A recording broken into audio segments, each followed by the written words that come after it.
Thank you very much.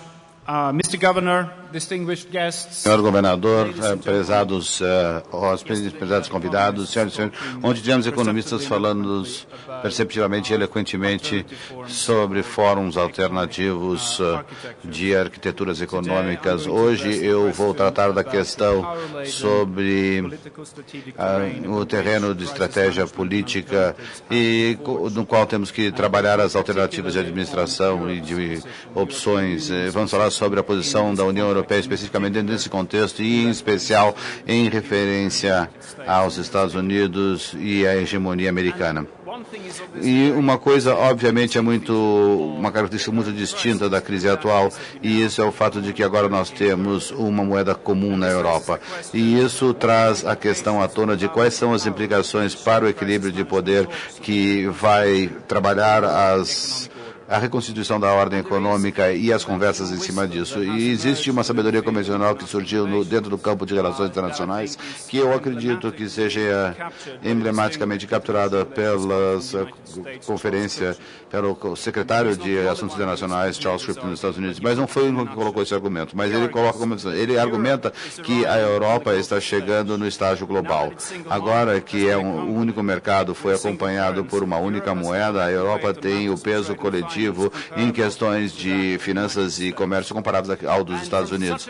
E a partir dessa perspectiva, e provavelmente vamos ver no contexto atual,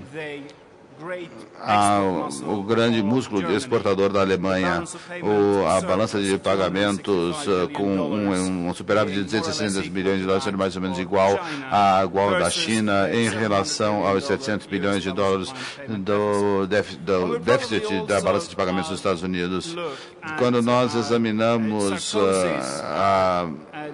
a liderança, o papel de Sarkozy de liderança na discussão G20, Washington, nós vimos um Bush aparecendo extremamente surpreso, não entendendo o que estava acontecendo. Por outro lado, nada muito resultou da discussão do G20 em Washington e poderia ser argumentado que o contrário aconteceu, mas um dos problemas é que a principal figura não estava presente. Todo mundo esperava Barack Obama. Eu também acredito que é interessante contrastar os pacotes de resgate dos Estados Unidos em relação aos dos Estados Unidos, conforme reportado pelo Economista e por The Economist na edição de novembro. Nos Estados Unidos nós temos agora uma taxa do Fed de 1%, houve um pacote de 700 bilhões em setembro que foi seguido por mais um outro de garantia de 306 bilhões para os ativos do Citigroup, uma linha de 200 bilhões para comprar ativos suportados por ativos e também mais 200 bilhões de dólares para comprar hipotecas apoiadas em ações por empresas do governo, o que na realidade torna, segundo os economistas, o Federal Reserve um emprestador direto para os consumidores. Na realidade, isso está sendo cada vez mais financiado pela expansão dos balanços do Federal Reserve, em poucas palavras, através da impressora. O balanço do Federal Reserve subiu de 900 bilhões para 2,3 trilhões de dólares desde agosto. E o dólar não está caindo. Por contraste, as medidas de resgate na União Europeia têm sido muito mais modestas e muito mais parcas. Existe uma proposta da Comissão para um estímulo fiscal de 250 bilhões de euros coordenado, que vai assumir a forma de cortes nos valores de imposto de agregado aos bens e também a redução de empregos. Mas isso provavelmente não vai ser tratado plenamente. Na Europa nós temos a divisão de estratégia dos diferentes países a ser tratada, portanto existe muita divisão interna. A saber, a Alemanha não parece estar estimulando muito os que chamamos de pacotes de estímulos. O Bundestag alemão recentemente passou, representa somente 0,225% do PIB.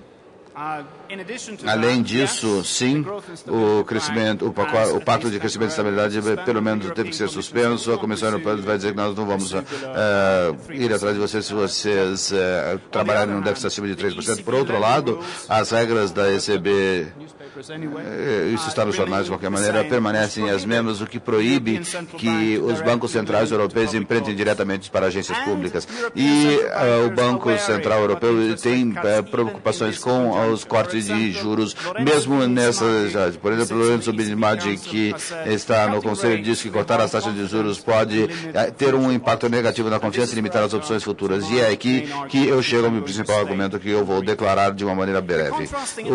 As ações contrastantes dos Estados Unidos e da União Europeia não são acidentais. Elas sugerem que aqueles que previram um desafio europeu ou um contrapeso europeu à hegemonia americana, focalizando em recursos agregados, subestimam a fraqueza estrutural da Europa.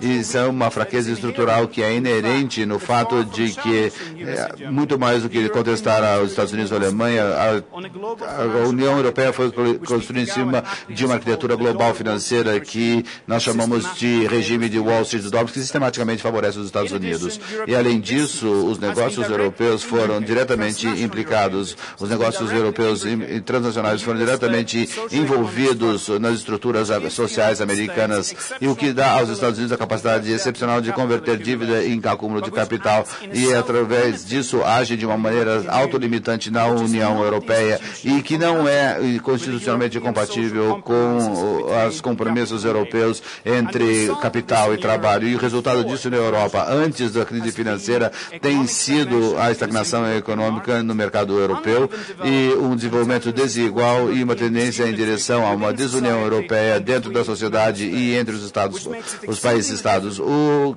que dificulta a Europa a agir de uma forma coerente na política externa e nos campos geopolíticos, o que acelera a dependência dos Estados Unidos, da Europa nos Estados Unidos. Seguindo esse argumento, a minha apresentação vai fazer os seguintes pontos. Primeiro, eu vou examinar mais de perto os mecanismos da subordinação estrutural da Europa nos Estados Unidos no regime subordinado ao dólar de Wall Street e os efeitos na economia europeia, e vou tratar da questão de uma dinâmica endógena de crescimento que vai ser evitada na Europa nos últimos 25 anos e os esforços colocados em cima da legitimidade das sociedades europeias, bem como as fraquezas geopolíticas. Porém, ao mesmo tempo, a crise é vista como sendo imprevisível. Não há como apostar em nada do que isso. Portanto, temos que cuidar com as previsões. Então, em vez de prever, eu vou delinear cenários de gestão de crise que eu avalio dentro de uma escala decrescente de probabilidade. No primeiro cenário, eu veria a Europa como sendo um parceiro júnior numa tentativa de reconstituir o crescimento liderado pelas finanças, invocando Antônio Gramsci, nós talvez pudéssemos chamar isso de uma tentativa de transformismo global. O segundo cenário seria um retorno à fortaleza Europa e o terceiro seria a democracia social global. Vamos ver então o que acontece com o regime de dólar em Wall Street. Este é um regime que deu aos Estados Unidos privilégios exorbitantes, e isso já foi discutido amplamente ontem. Os Estados Unidos têm sido o único país que tem condições de continuar por seguir pelas políticas macroeconômicas de expansão dentro do macro-regime sem nenhum ajuste interno. Por contraste, na Europa nós temos monetarismo europeu e nós temos disciplina fiscal. É muito chave nisso entender que os Estados Unidos continuam a ter privilégios inenarráveis. Em outras palavras, o dólar norte-americano permanece sendo a moeda de reserva, e isso permitiu que o setor financeiro norte-americano domine esse setor específico. Em outras palavras, as corporações financeiras norte-americanas demandam o mercado financeiro mundial porque eles têm um risco de câmbio em dólares norte-americanos e também têm retornos diferenciais em cima dos ativos que eles investem no exterior em relação aos retornos que os investidores estrangeiros recebem nos Estados Unidos. E dentro da zona do euro, houve uma ideia de que isso deveria ser copiado através da União Monetária Europeia, o Plano de Ação Financeira Europeu, através de um tipo de coalizão de empresas transnacionais representadas em agências tais como a Mesa Redonda Europeia de Industrialistas, e apoiado pelo peso do Banco Central e o consumismo,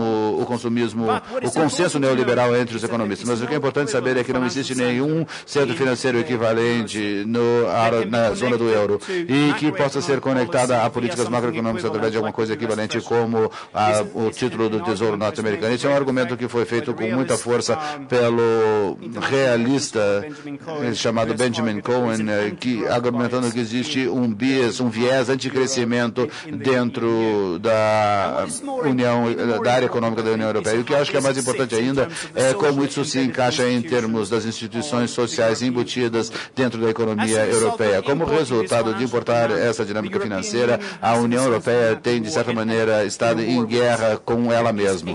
Existe uma falta de complementariedade institucional entre esse modo de finanças e as governanças corporativa e o sistema de inovação que o mercado a economia de mercado social da Europa tem sido baseada. Esse tipo de mercado tem sido baseado num compromisso histórico entre trabalho e capital, onde o trabalho aceitou crescimento e tecnologia, inovação tecnológica em troca por seguridade social. Isso é baseado em alguma coisa nas empresas chamando de recursos internos.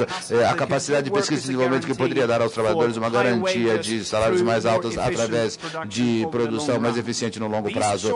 Esses mercados financeiros de curto prazo afirmaram uma coisa chamada valor do acionista. Eles exigem uma maximização no curto prazo das razões de retorno de ativos, através do quais as corporações têm que retirar os seus próprios recursos, porque é considerado um tipo de custo excessivo. Isso minou a possibilidade das empresas europeias de perseguirem esses barganhas de crescimento, e isso levou a um tipo de confronto entre capital e trabalho. Isso está muito em contraste com a complementariedade institucional que existe entre a governança corporativa dos Estados Unidos e esse tipo de mercados financeiros através dos mercados de ações. E também através da complementariedade institucional desse sistema com o provisionamento privado de serviços de bem-estar, de seguridade social, tal como as pensões e a habitação, que conduzem os modelos financiados na União Europeia para semelhantes fins. Nós podemos ter a confiança de que eles são uma moeda de reserva. Isso lhes dá uma confiança, mas isso não é compatível com a liquidez internacional e um tipo de estabilidade de rede que seria necessária por uma moeda de reserva. E também deveria ser importante lembrar a todos que a hegemonia tem que ser embutida socialmente no Estado hegemônico. E isso tem sido o caso nos Estados Unidos, mas não é o caso dentro da União Europeia. Vamos examinar quais são os efeitos de tudo isso. Bem, em primeiro lugar, eu acredito que esse regime da União Europeia levou à retirada de uma dinâmica de crescimento endógeno. Nós falamos sobre as ondas de Kondraty, aquelas fases de períodos a cada 20, 30 anos de crescimento econômico, e estamos falando sobre as crises da quinta onda de Kondraty. E eu acredito que não havia nenhum aumento significativo na produção e na produtividade dentro da União Europeia, dentro dessa onda de Kondraty.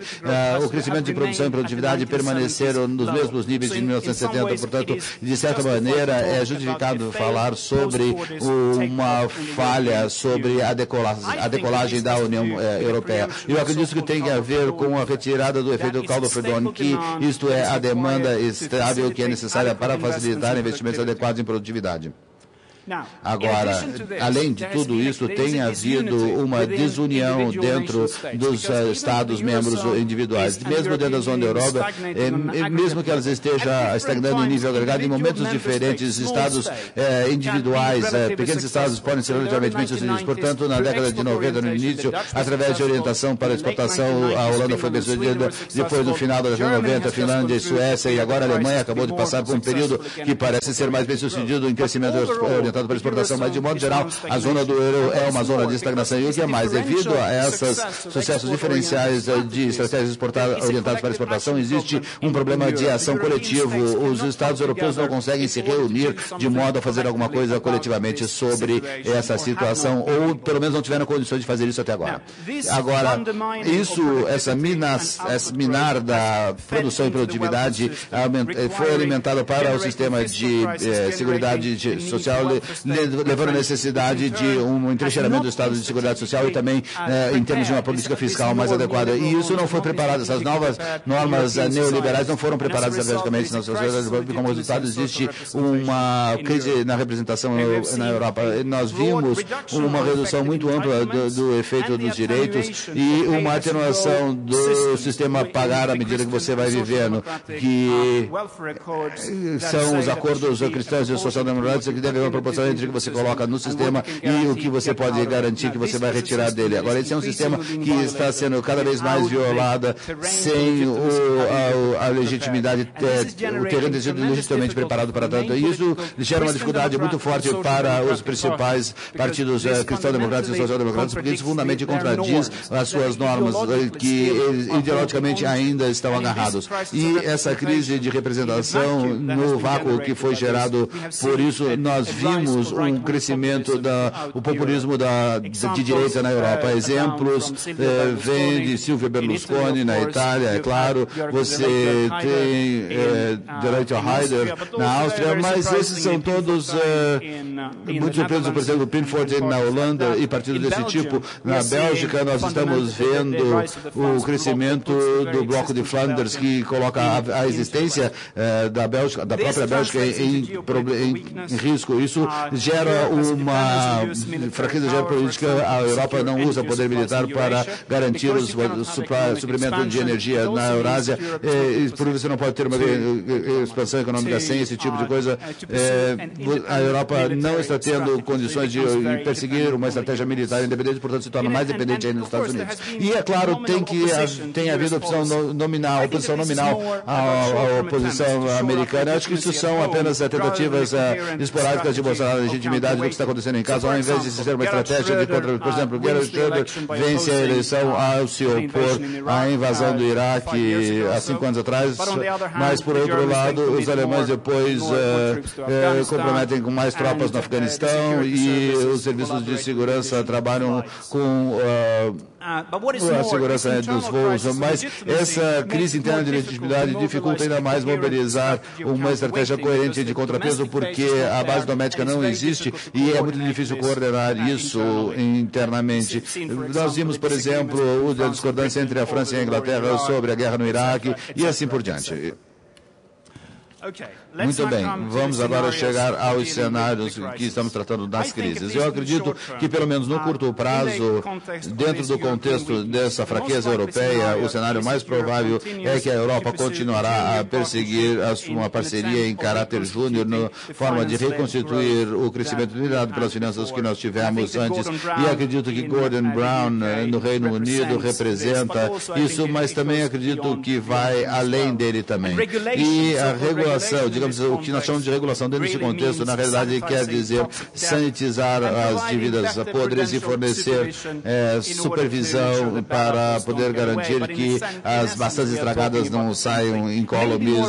Mas em essência não foi só a mesma coisa. Talvez uma supervisão mais prudente pelo Banco Central Europeu, por exemplo, o relatório de Leipzig sugeriu isso há alguns anos atrás, mas essa não é uma alternativa para o neoliberalismo liderado por finanças. Isso seria um sistema de troca, de câmbio flexível, possivelmente apoiado em acordos em termos de crise, mas seria reconstituir o sistema de hedge funds e tudo isso. E o que eles estão tentando fazer agora, eu acredito eu, é trazer países como a China, a Índia, Brasil para isso, ou seja, ampliar o grupo para poder gerenciar o sistema de uma maneira mais hegemônica através dessa estratégia de transformismo. Agora, a crise, obviamente, é muito profunda e quanto mais profunda a crise ficar, um segundo cenário se torna cada vez mais provável. E esse é o cenário que eu chamo de Fortaleza Europa. Esses cenários não têm que existir nas suas formas puras, eles podem haver misturas entre eles, mas eu estou dizendo em termos claros para fazer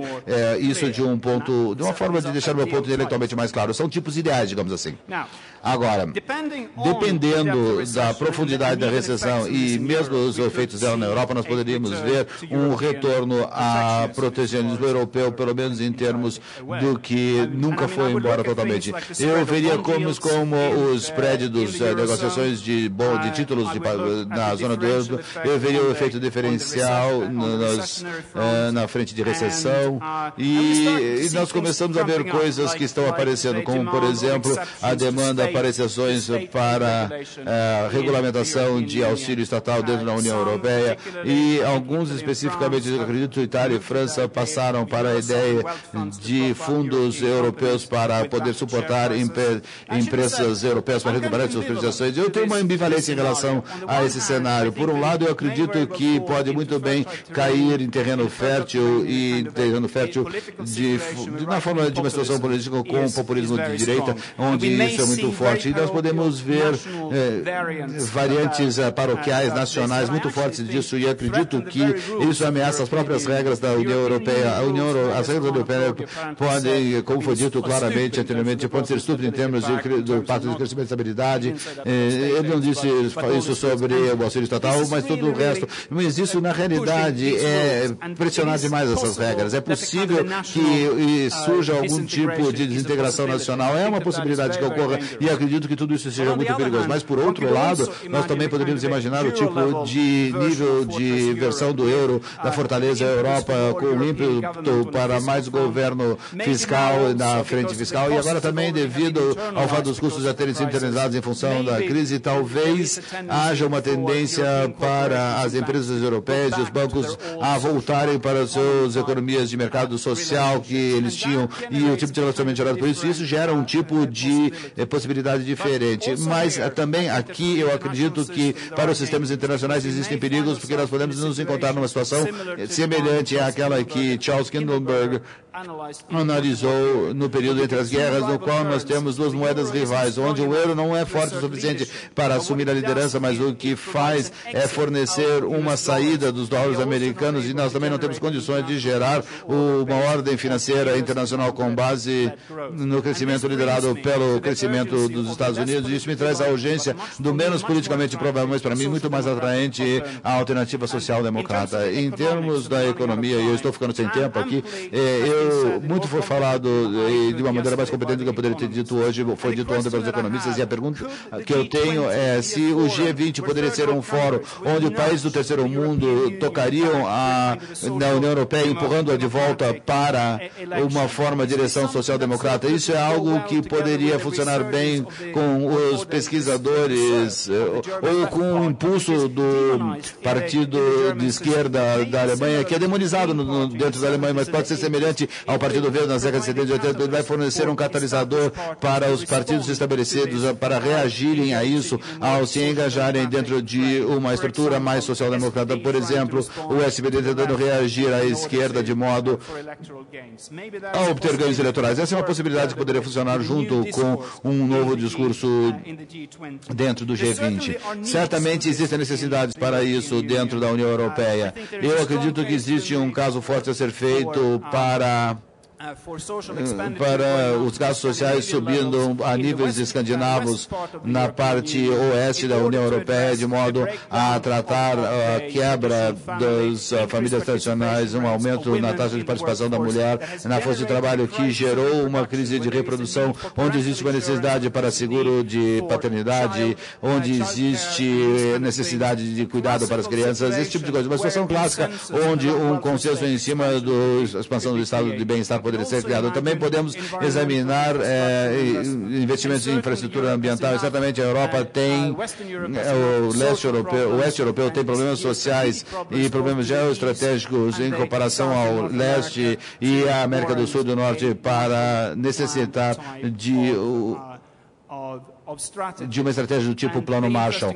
E a pergunta interessante é se poderíamos voltar a algum tipo de Bretton Woods baseado em taxas de câmbio fixo e talvez uma moeda de reserva internacional ao longo da linha do Bancor, ou que Keynes estava falando sobre taxas especiais de saques e assim por diante.